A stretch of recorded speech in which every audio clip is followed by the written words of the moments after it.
Hey, welcome back to another exciting episode of YOML, Year of Magical Learning.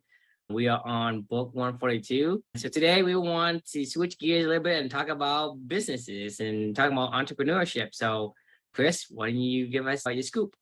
Yeah, so the book we're going to be talking about today is The Entrepreneurial Rollercoaster, Why Now is the Best Time to Join the Ride by the author Darren Hardy. And this book's about just Darren's experiences as an entrepreneur, and he compares it to a roller coaster, like, ups and downs, things like that. I mean, it's basically his journey of what he's learned as an entrepreneur, and he's helping share it with you. It was a good book. I enjoyed it. Darren is, if you don't know, Darren Hardy is somebody that I consider a mentor. He's somebody I watch his little morning Darren dailies every single day for the past 6 years of my life, kind of thing. I spent a lot of time with Darren and absorbing a lot of Darren's knowledge. He was the writer of The Compound Effect, which is one of the books we've done in the past, as well as this Entrepreneur Roller Coaster. But fun fact, do you remember the significance of this book, True? Isn't this the first book we read together? It is. This is the first book that you and I read together before Clubbing even existed. Before Clubbing, we are bound by a common business venture that we want to help take off. But, we decided that we need something, a precursor to the business. That's how Clubbing was born. Yeah, so it was even more than that, right? Like, because we started off the business. Talking about the future of the company that we want to envision, and how cool it would be to be a part of this venture. What kind of things you can do. We're talking about siesta. We're talking about never getting fired. Right. We're talking about the culture we wanted to build. And that was. We're talking about a culture that it's harder to get into company than to get into Harvard. Exactly. So part of the things of us trying to live our own values that we had come up with and crafted for this other venture that we were doing. One of those was learn something every day. So we decided, and this is the first book. It was like maybe 2 weeks or something like that after we had started our journey together, and this was the first book that we decided to read together. Yep. So a little nostalgia there. Numero uno. Right. So very cool. So it was a good book. What were your thoughts on the book before we jump in? Like I said, I do like the Entrepreneurial Roller Coaster because it entails the experience that he has going through his one of his startup, and it reveal a lot of things that I think a lot of readers would want to know. The only thing I did not like, I took back. And so basically, I would say it's a really good book, and I give it like an 8 out of 10. The reason why it's an 8 is because at the end of the book, he mentioned about, I'm giving you this blueprint of sort, and it's easy as long as you follow it. And I disagree with that. Just talked about this before. You cannot take somebody else's key to your own door and say, hey, I got the key success from there, and I'm going to open my own door. It doesn't work because your door is different from his door. Right. And so for me, the only way for you to learn is understanding the value you want to achieve, and then doing a thing for yourself to find your own key to your own door. You cannot, there's no shortcut. You have to do this. And like I said before this as well, is, I have never seen a baby that just got up and walked. So for me, no entrepreneur has ever just built something that's just instantly successful. That's not possible. Yeah, I mean, I think it's actually kind of funny. We were literally just talking about this before we started our recording tonight. But no, I think you're spot on. And there is no blueprint to success. It's for life, for business, for the wicked environments of the world. There is no blueprint, right? The kind environments there is. I mean, like, there's like no man can step in a river twice, right? This is a wicked environment we're talking about because everything's in flux, right? Right. You're talking about a man stepping in a river, right? He's not the same man, and the river is not the river. The wicked environment we live in, there's infinite variables, right? Right. And so there's no way that you can say, well, this is the blueprint that you can follow from A to B or A to Z. You can get exactly what you want. That doesn't work because that's like knowing the future, and no one knows the future. I've never seen anyone who has known the future. It's going to be lying to you or is delusional. And if you believe in it, you're going to get disappointed. So I would say the best way to do is you have to find your values and see what are things you're trying to achieve is worth it for you. And if you do that, you're going to find your own solutions, your own tools and technologies and concepts and lessons that you've learned to sharpen your own saw, right? To cut down the trees that you want. But that's the only way. You're rapidly ruining my reflection. So I am sorry. I think, like I said, you said yesterday about me knowing more about you than maybe your wife does. And that's the Right. thing is I keep ruin all your reflections Right. before you even say it. And like I said, I don't read this beforehand. I have never read it Right. because that's me. I'm an audio kind of person. Reading is not my forte, to say the least. No, it's all good. I'll pause you there though, because you were starting to burge it, Yes, unintentionally reveal your secrets. yeah, a little bit. So the reflection title for this one is Vital Priorities for Living a Balanced Life. I started this reflection off actually just thinking back in my career. I love tasks. I always have called myself a task-driven person. It's like a little dopamine hit when you get to check off your to-do lists and build your to-do list and check something off. I used to put things on my to-do list that I'd already had completed just so I could check it off, right? I'm not joking. I mean, I literally loved Create like to-do just list. checking. I Check. mean, there's nothing better than, yeah, exactly. Great. Add it to list, add them. Check. For real. I mean, that was stuff that I really loved to do. And even just like chores around the house. Like I love to go like, oh, I gotta get this cleaned. I gotta get that done. I gotta get that done. And then it just feels just so relieving to me. For some reason, like at the end of the day, when you put in the work and you got tasks done, there's just something about like, I don't know, you feel accomplished for whatever weird reason, right? That's always been kind of my why, I guess, if you will, before, if I had to pick a why before like Amelia, and before this whole journey, that would probably be it. It was probably just completing tasks. I love completing tasks. Like I'm a task-driven person, and I've always been that way. It kind of like relieve an itch. Yeah, no, it really is. I mean, it's almost like an addiction to just checking off tasks to do, And that's one of the reasons why I was always really good at my job, is just because I would figure out the tasks that I wanted to go do, and I would just go do it. I used to get into the office at 6 a.m. on Fridays, about 2.5 hours before anybody else had stepped foot into the office. And I would get in there just so I could have 2 hours by myself of concentrated time of managing my to-do list, cleaning up my pipeline activities, or email inbox, or setting my priorities for the next week. I mean, it felt so good. I was like, man, at the end of that 2-3 hour session in the mornings when nobody was in the office, and back when we used to go to the office, I swear to God, I was like, man, I did more work than most people did the entire damn day, like by the time that they all walked into the office. And I was like, this felt good. Like, I mean, it literally felt just like amazing, and I loved that activity. And, this is just kind of like giving you a little window inside of how my brain has always been my entire life. That to-do list was everything, right? Life changed dramatically. Atomic bomb, like that we talked about, dropped in our life of our daughter being born at 22 weeks and 6 days old. And shocker, that to-do list disappeared, like just overnight, gone. Everything that I used to care about, everything that I used to, prioritize my life around, everything that those activities and tasks and that to-do list, it just literally disappeared. I mean, I'm not even saying like I just forgot about it. Like it didn't even exist in my life ever. Like, I mean, there was one thing that was on my mind, and the only thing that mattered was getting my daughter home safe and sound from the hospital. And then when we lost her, like the to-do list even took on less of a meaning, because then it was like, what is this world all about? All I was left with wasn't tasks anymore. It was just questions. And I was like, what is going on with life? Like, what's the point of all this? Like, it was awful. It was terrible. Slowly but surely going through this journey, Darren Hardy in this book talks a lot about his vital functions of running a business and running. That's where I got the title, like my vital priorities for living a balanced life. Right. So you have your vital function. These are the things that are like the number one thing if you're going to run a business or your life or whatever. Like, what are the absolute things that you have to do in order to achieve whatever you want to achieve, right? Well, personally, I don't believe in goals and I don't believe in outcomes these days, but let's just say like you have a why or a purpose or something like that in life, that would be your vital functions.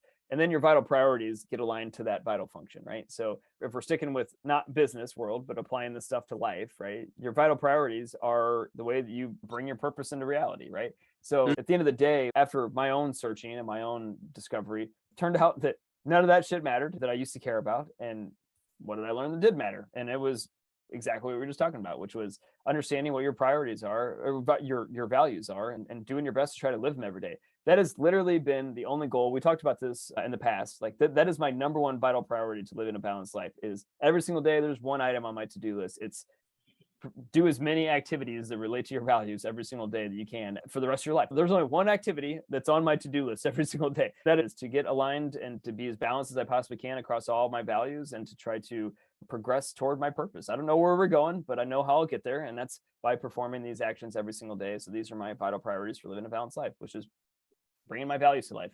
After years and years of going through this process now and going through this every single day, I now feel more. Before Amelia, I felt directionless. Like I just did stuff, right? Like now everything that I do every single day, like it matters every day. And it also matters going forward into the future. I don't know what that future is, but I know why I'm doing it and I know where we're going. But at the end of the day, like it always goes back to If you have a vital priority, it is just live your values every single day. If there's one thing I could teach anybody going forward in this journey, or in their own journey in their own life, or anything that I've learned over this entire past couple of years of going through all this with myself and my family and with you, it would be that. I mean, it's as simple as that. It's also as hard as that as possible. I make it sound really easy, but at the same time, it's not. It's Easy. simple. It's Yeah. simple. Right, exactly. So my to-do list, like I said, it only has one thing on it every single day, and that's my vital priority for living a balanced life. Love to get your thoughts. Yeah, so for me, it's like, I think like we have touched on this before. The word balance is kind of like bastardized so much that it's hard to kind of unanchor that word, right? For me, my take on life is meant to be enjoyed, right? And so I would say vital priorities for enjoying your life. Yeah. Right. I don't give a shit about balanced life. That's fair. I mean, if I want to play tennis 75% of the time, I will. I'm not going to say, well, I need to go and I need to do boring stuff just because I want to balance. Like, so I know what you meant, but I think the word itself, I want to touch on that because I just mean a balance of all my values. Like, I mean, try my best to express all my values. So, like I said, word here may need to be changed depending on how society has viewed this meaning of the word. Yeah, words matter. I mean, we've talked about this a lot, actually. Yeah. We need a new word for balance because you're right, because it has been shit on and and run over and overused and misused, and now we have no idea what it means. Right? Everybody has a different image of what the word balance means, right? It's saying, hey, I need to do some bad stuff and do some good stuff. Right. Right. I'm curious. For me, it's like I want to maximize my enjoyment of life. And so when balance it's just the word that we use it has a different image for different people. It's hard to convey a concept using a word that misguide or misdrew the meaning. So I just want to throw that out there so people don't take the word as is. Right. Take the word from the context of what we're saying. The vital priorities for living a balanced life, or i.e. living the maximized enjoyment of life. I mean, enjoyment meaning, how do you enjoy your life?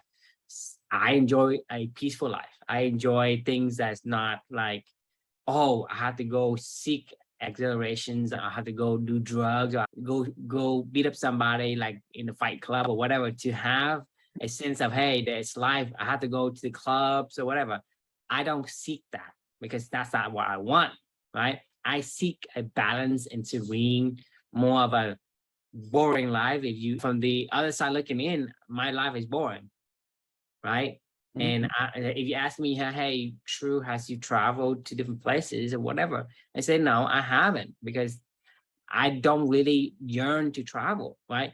It's not like I don't want to travel, but I want to travel with my wife. I want to travel with my family. I don't want to yearn for traveling when my wife and my kids are here. Right. So for me, the values are different. And for you, it's going to be different too. And there's nothing wrong with that. But the thing is about enjoying your life to your maximum. Right. And if you think about at your final day on earth, you do tallies on all the hours, and you say, well, I've done, 5,682 hours on this, and I do 10,000, 55, 20 hours on that, right? Where is those? And you draw a pie chart out of the hours you have. What is the majority of your time spent doing? Or you spend doing the thing that you really hate, like, hey, I have to do this. I have to talk to this awful person that I don't like. Right. Right. Or I have to bite my tongue because I don't want to offend somebody, or I have to pretend to be somebody so that somebody else has accepted me, which I don't really like that person. You think about of all the hours you spent, look at your pie chart. What's the highest portion that you give that task, that time to? Is the thing that in that particular pie chart slice, is that what you wanted? So for me, I want that thing to be the thing I want. And so if that's the majority of my pie, then I would say, yeah, I think I have a pretty good life. Right. Good life according to me, not according to you, not according to because my life is good to me, your life good to you. But that's what I'm saying. And so vital priorities is for an optimal life for you. And similarly, I think, a lot of these lessons in business is taken from life itself.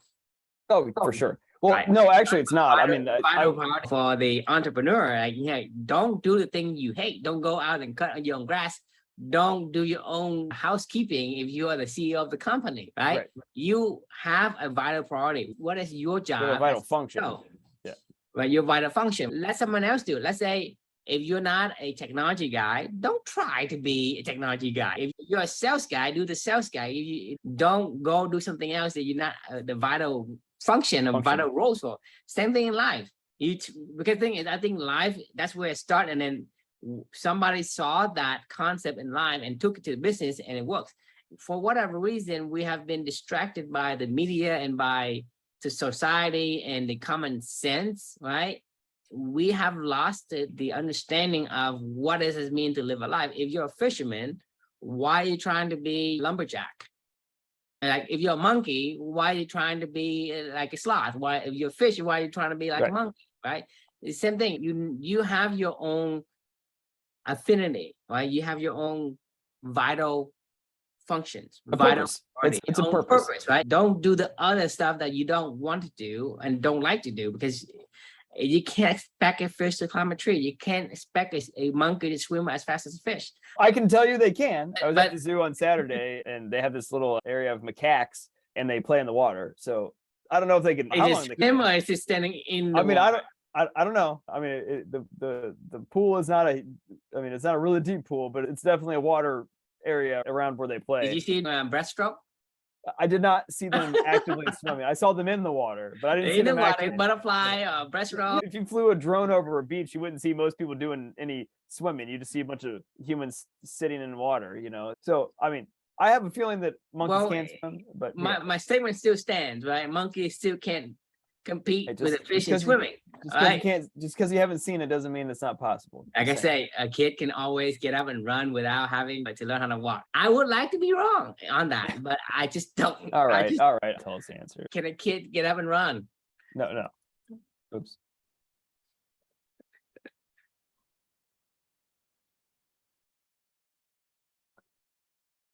See, many large monkeys swim like people and can dive deep in river water. There you go. Okay. Monkey swimming right there.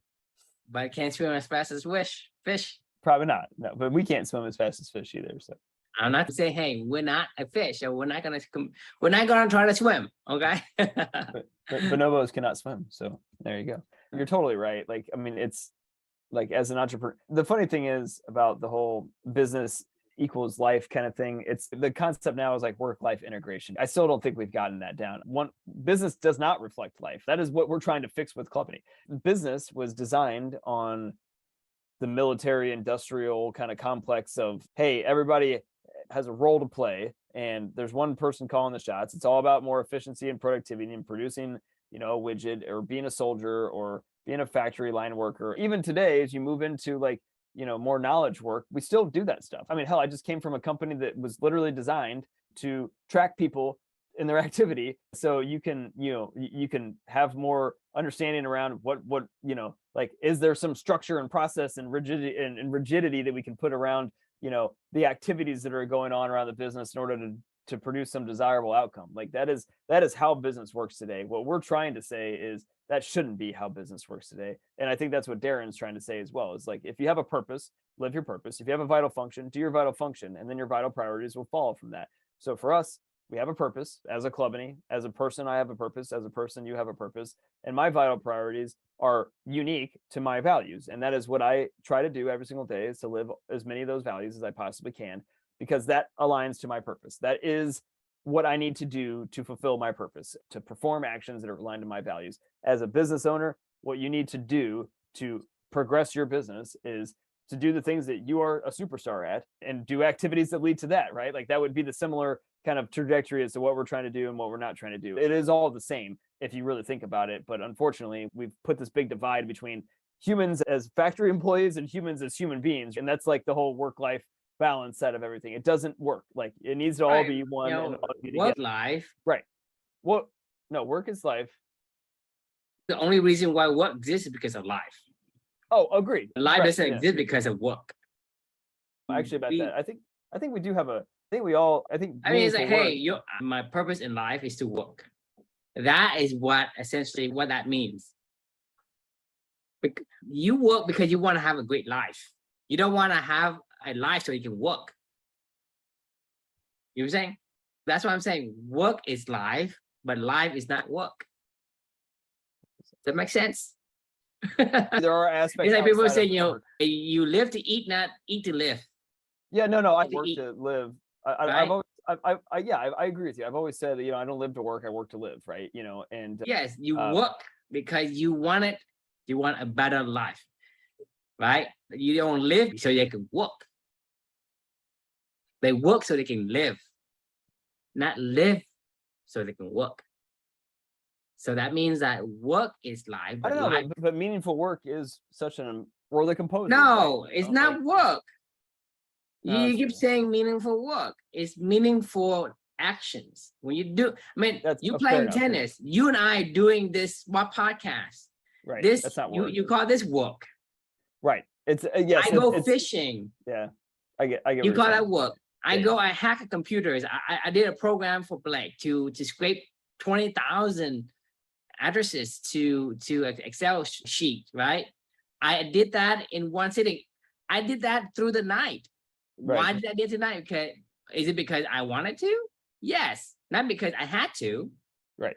Because that was for me was a challenge for me that I haven't done before. I said, well, I don't know. Let me try it. I kind of knew a theory and I want to test it out. And I tested. I keep testing until I get it done. So that is, you call that work, but it's fun. not work for me. It's meaningful effort, meaningful actions. There you go. It's really like that. causing the confusions because you're saying meaningful work. People have to work. I'm Right. not doing work. I'm playing tennis. People getting paid for playing tennis. If they like it, it is not. If they don't, it is. This is what I've been calling conscious living. It's living life on purpose, doing things that we're always going to do stuff, right? Like I think we can agree to that. No matter what, we're going to be doing stuff. So you can either do stuff. You and cannot you live can without call it doing work. stuff. Live without doing stuff. If you Right, live so- on this earth, you will do something. If you think that when you retire that you do nothing, you're gonna be wrong because you're gonna die like you can't not do it. We are you're gonna have to do something. We are creators. It's put an effort in something, and that something, whatever it is, if it is not what you want, then it's work. Yes. If it is what you want, then you call it play. You say, okay, I play football, I play tennis, I play basketball. I actually would say no, that I work basketball, I work football, I work tennis. Oh, hey, Chris, what are you doing today? Oh, I gotta go work my tennis. Right. Have you ever told yourself that? How about you told people, hey, True, I gotta go work my tennis tonight? No, you say I gotta go play tennis. I mean, we're using the word, but the thing is, you probably exert more energy at the tennis match than you did the whole entire day of making money. I agree. Actually, I wonder what they call plays. Oh, play means to act. So the word play means Work to is act. an action, play is an action, it's an effort. That's really interesting. I mean, they're both actions, obviously. Is an exert of energy to Right. produce emotions or an action, right? That action, how you see it, define the word you use for it. If you see it's something you have to, then it's called work. If you Right. see it's something you get to, then and it's called play. But it's the same mechanism. I'm exerting energy to do something. Like you go, hey, I gotta go move these bags of sand and move these boxes in a warehouse, or you hitting a tennis ball. You still exerting energy to force an action to happen. One you call work and one you call play. And one you're looking forward to, and one you hate it. This is why values are so important. This is what I'm getting at with the whole vital priority. Values should be things that you naturally align to what you care about, right? And therefore they become more fun, play, whatever you want to call it, like the actions that you perform around your values are still going to be actions, but they're actions that you enjoy and they're actions that are energizing versus not energizing. That's the key to living a vital, balanced life. Same Is thing to for do me. stuff If you that's put a energizing, monkey into yeah. water and you expect it to be excellent, then the monkey gonna have a miserable life. You take a fish out of water and you say, hey, you go climb a tree, it's gonna have a miserable life. If you Right. put it in the water, it's gonna enjoy life. I mean, if you can't understand that, then I don't know. I don't know what else I can do to help you. Well, because I mean, it goes back to what you said, like the word balance, the word work. A lot of these words need to be redefined. Like, because it's always be impeccable with your word. We say the words work, and what we mean is exactly what we've been talking about. You got to go do stuff that you don't want to go do. It's It's a do. It's an action, and whether you want to do the actions or don't want to do the action determines what category it goes into. I love writing, right? Like, and I call me a playwright, I guess, I don't know. I playwright, I don't write don't plays, work right.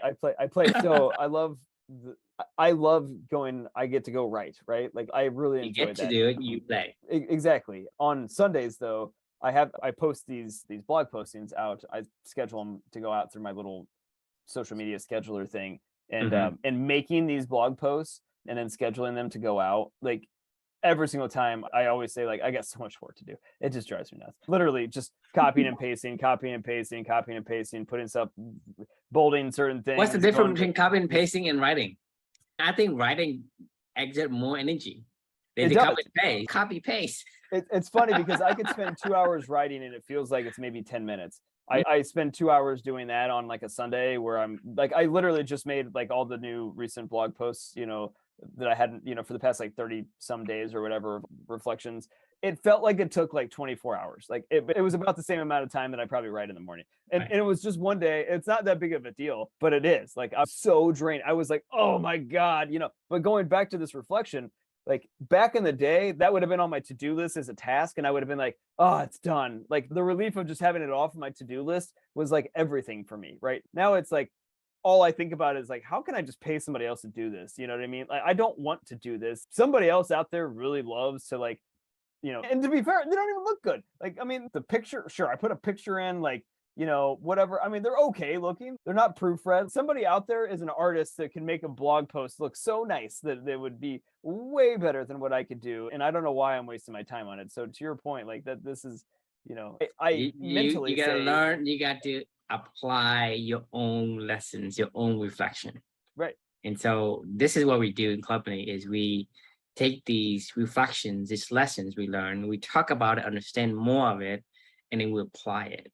And the same thing is to do with, I do this and I have my own journey of figuring out the books that I like, just like the book Why We Sleep, the book about like caffeine, right? Bird by Bird, for example, these are the books that I take and apply because it makes my life a whole lot easier because you have probably 100,000, some people say million things to do. I do too, but I don't feel like it. I don't feel like this because I only see like 3 or 4. Right. The rest is just like, okay, I know there's something, but I'll take a look at it whenever I finish my first 4. I just don't look at it. I agree. And that's literally the first things first stuff. It all kind of rolls together, right? It's first things first. It's do the stuff that you care about the most. It's not that hard, but like it is really that hard because then you're like, it's simple, but it's hard. It's hard to do the easy thing, the simple thing. Well, that's because it takes a long time to simplify it, right? Like, I mean, to say like, live your values. Like some people don't have values or they do, but they don't really know them yet. Like, I mean, they don't know their values. It's thought about it. It's taken, I would say it took me a solid year of writing and reflection every single day to get my foundation core values that I really wanted to do every single day. And a lot of that was discovered by doing actions that were just, that's why I do my monthly challenges. Cause I sometimes like I discover new stuff that I didn't even know that I liked, and I'm like, it keeps challenging me, challenges myself is one of my core values. So I do these monthly challenges just to kind of keep things fresh and try new stuff and see what happens. Like this month, like I'm not loving this whole fasting thing. I'm not going to lie. Like, and I'm not loving it because like, I don't, want to keep trying to do it. I'm going to keep fighting through this month because like it's a challenge and I'm trying to challenge myself. But like, I really like to eat. Like, I mean, like, I love to eat when I want to eat. Like, I don't want to think about when I eat. Like, I've never had to think about these things because priorities. At the end of the day, it's about priorities, right? You say, well, I like to eat, right? And for you, Your liking to eat has little consequences. Like I eat Moment, bad food when I eat either. I mean, I'm saying like right? I hate having to think about when I can and can't eat. Like, I mean, it drives me nuts. Like, I mean, it literally is. It's fucking with my head. I'm not gonna lie with you. I mean, I told you like a couple nights ago where I was like, I'm not even hungry right now, but all I can think about is I can't eat. Like it's like when you put an elephant, you say don't look at the elephant or whatever, and it's like all I can think about is the damn elephant. Like when I said to myself I cannot eat, all I can think about is eating. Like, and I'm like, I don't even like to That's eat why that you much. have to focus on your priorities, not on what you are trying to do. Whatever you do, focus on the outcome. What are you trying to get? Let's say I'm you not. want to have a more great brain. You say, we cannot think in the negative. If I say, do not think about a purple giraffe, your mind immediately pictures a purple giraffe, Yeah, right? It's like you create a to-do list and you add, create to-do list and cross them out. It's essentially what a brain does. Okay. Don't think about a purple giraffe. Your brain conjures up a purple giraffe, then try to erase it. That's this what it's trying to do. So don't this do that. You have to do the affirmative where it's like, I want to have a more creative mind. I want to have maximum whatever the fasting gives you. Focus on that. Because if you put in the negative, I don't know what it's that going is. Like, I it's mean, going to make it stronger. that's And your the elephant, right? It's gonna think that's what you wanted.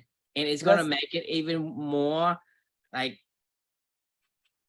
they weight it heavier the next time around. The next time it's harder and harder and harder because you're gonna always say, well, I get into this habit, I'm about to go to sleep.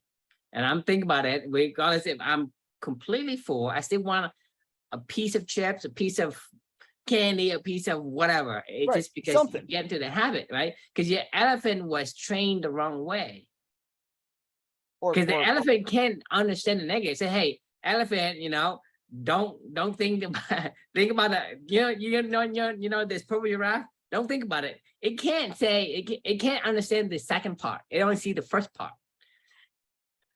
no, right? you're dead on with this whole entire thing. I think the problem is I haven't made a connection in my own head about why I'm doing this because that's the fun part about these challenges for me. Is I don't really know. I didn't spend a lot of time planning this. I just acted like, and now I'm figuring out how to make this thing work or not work, right? And like Wim Hof, right?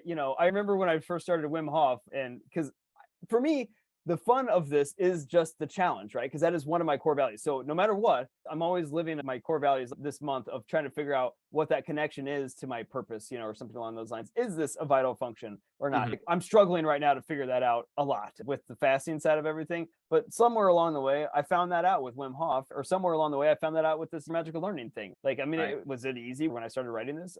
No, it wasn't at all. But I loved it. I mean, I had a really good time, and I got into the habit. I went bird by bird, all the other stuff, right? And it Mhm. aligned to my purpose. And by the end of that month of that challenge, like I was like, this is great. I love this. Like this really does align. Like I found the alignment, right? I'm struggling to find the alignment with this fasting thing because every single night, like I'm going, well, I don't not eat a balanced diet. I mean, we don't have to get into all this stuff, but my point is I'm struggling on this month. But at the end of the day, the challenge itself is a vital priority for living a balanced life for me. And we'll see if the actual activity that I've been doing is also something that aligns at the end of the month. But either way, it's always focused on your values. At the end of the day, at the end of your life, you look at your tallies of all the hours you spent on what activities was your majority, and Yeah. are you happy with that? The Because point, right? Like that's from don't this miss a book. point. Yeah, Don't yeah, miss a yeah. point. Right. That's from this book. It was, Darren's old mentor, His his coach, yeah, father, his his football father's coach. friend, his coach. Yeah. And he's on his deathbed and he pulls Darren aside and he's like, Darren, don't miss the point. And he's like, what are you talking about? And he's like, I chased the wrong stuff for my entire life. Like, chase the stuff that matters. Right. And that's exactly what we're talking about. That's your vital priority is chase the stuff that matters. Do the stuff that matters. Yeah, do the stuff that you wanted to do. I mean, Right. at the end of the day, you say, hey, I do all these stupid things, that's now 60%, 80% of my life. And I do like 0.05% of the things I wanted to do because I was saving it for when I retire. Well, I can't do them because, my body gives out. I'm sick as hell because of all the things I've done that I hate. I have like stomach ulcer because of all the acid that I've tried to swallow because I need to bite my tongue and blah blah blah. Right. It took a toll. My body keeps score. At the end of the day, when I start retire, which is at 70, 80, I can't do it. So my slice of the things I want to do is become less than 1%. This is when you're gonna have the regrets in your life. Say, well, my life is a waste. That sucks. And you don't want to get that at the end Exactly. of your life. At least I have like 30, 40, 50%, preferably like more than 50% of the piece of slice of the pie. That's really what you want. I have a peaceful life. I have a exhilarating life. I have an exciting life. I have a loving life, or whatever that defines you. Make sure that majority slide is the thing that it is you want it to be. And the only way for you to know that is you have to look at yourself and reflect and figure out what is your core values. Your core values being who you are, right? You say, hey, you look at that fish, you say, who are you? I'm a fish, right? What do the fish entail? Swimming fast, right? Living in the water, enjoying water, doing whatever. Fish is not about going to the Sahara Desert. Same thing with a cheetah or a tiger, whatever. They have its own. Yeah. Why are you avoiding your beaver? Because I think the beaver, it's special. It's no, I'm just saying, like you're like dancing all around the beaver, man. Just say it. A beaver must The dam. beaver must dam. Agreed. All right. Well, on that note, now that we got our beaver must dam in for the night, I think that's a good place to stop on. Great book. Enjoyed it and recommend it. Good stuff. The question we can leave for you guys is, what are the vital priorities that you focus on each day to ensure that you're making the most of your time? For us, that's our values, and those were hard fought and hard learned. And same thing's got to be with you. If you already have them, great. And you already gone through that good fight, then great. I'll save them for later. Right. Save those parties for later. Don't say, hey, when I'm gonna do this when I retire, I'm gonna write a book when I retire. I'm gonna, play more golf when I retire. Just play tennis, just like Chris does today, right? And then he plays like 3 or 4 times a week. Not that many, 2 to 3. 3 if I'm lucky, if my wife will let me, but 2, at least twice. Yeah. At least you're doing it. Right. I would love to play more. If I could do it every day, I would. That's the plan is for you to scale down on the thing you don't want to do. Exactly. But like, setting up a racquetball center, right? Yep. Oh, I'd love that. Yeah, I mean, right. You get to play more tennis, more racquetball, because tennis and racquetball pickleball. use the same court, right? Pickleball. Yeah. Sorry, not racquetball. Pickleball. Yeah. My bad. Yeah. See, I'm a beaver. I'm not this fish that you're talking about, right? I'm just a beaver. Yeah. I've been at least getting 1 day a week of pickleball in, which is great. So probably 2 days of tennis and 1 day of pickleball. Been pretty good. Yeah. So anyway, we'll leave you with that thought for the night. And thanks everybody for joining. And we will see you all tomorrow for our next exciting episode. Yep. Good night.